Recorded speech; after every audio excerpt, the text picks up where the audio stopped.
Ketika Anda menerima uang dan memasukkannya ke bank, Anda mungkin berpikir Anda telah menambah uang di bank. Atau ketika Anda menerima gaji Anda di rekening simpanan Anda di bank, mungkin juga Anda berpikir telah menambah uang di bank. Singkatnya, kita berpikir kitalah yang menaruh di bank. Ketika kita bekerja, kita menerima uang, maka kita memasukkannya ke bank dan kita menambah uang di bank. Namun yang sebenarnya terjadi adalah bank yang menaruh uang di kita. Seperti yang telah dijelaskan pada video-video sebelumnya, ada beberapa cara uang masuk ke dalam sistem. Ada dua cara yang utama, yaitu pertama, melalui penyaluran kredit bank. Kedua, melalui pembelian aset terutama surat berharga oleh bank sentral ke non-bank.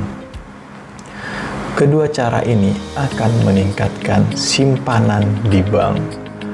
Pemberian kredit akan meningkatkan simpanan si penerima kredit. Dari sinilah mayoritas uang berasal. Pembelian aset oleh bank sentral akan meningkatkan simpanan si penjual aset. Nah, dari simpanan inilah kemudian uang bersirkulasi. Saya akan memberikan contoh melalui penyaluran kredit. Ketika bank memberikan kredit kepada pengusaha, maka di rekening si pengusaha akan muncul simpanan baru. Kemudian pengusaha memberikan kepada supplier, memberikan kepada pekerja. Kemudian pekerja dan supplier ini sekarang memiliki uang. Nah, di sini sebenarnya uang pertama kali dari bank. Jadi, uang yang dimiliki oleh supplier maupun pekerja tidak meningkatkan uang di dalam sistem. Oke, sekarang contoh yang lebih kompleks.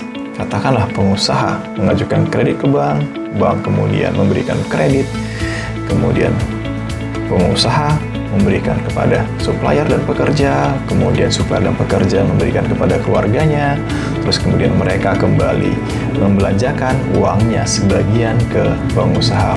Pengusaha kemudian memperoleh pendapatan yang disebut dengan dividen.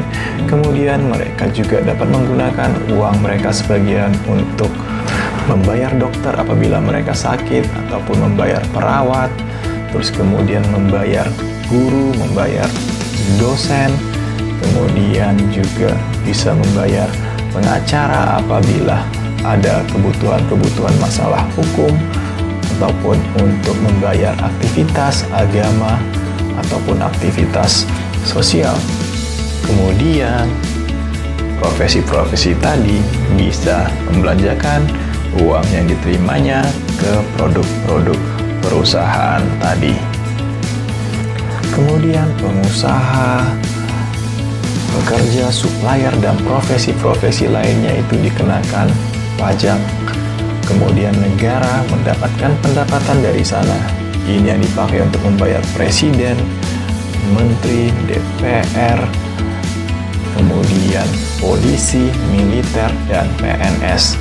Nah, uang yang diterima ini kemudian bisa lagi disirkulasikan untuk membayar atau membeli produk-produk perusahaan, atau dipakai untuk membayar profesi-profesi lainnya.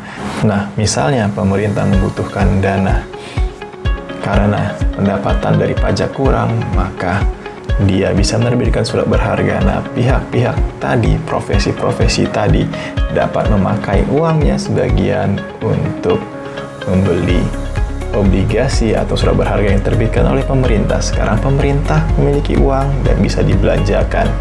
Kemudian pihak-pihak tadi memiliki surat berharga. Nah, kemudian bank sentral dapat membeli surat berharga ini. Nah, di sini bank sentral mencetak uang ketika membelinya. Nah, singkatnya, sebenarnya uang-uang yang diterima di dalam sistem awalnya berasal dari bank. Jadi, bank yang menaruh uang di kita, bukan sebaliknya. Salam berpikir ulang.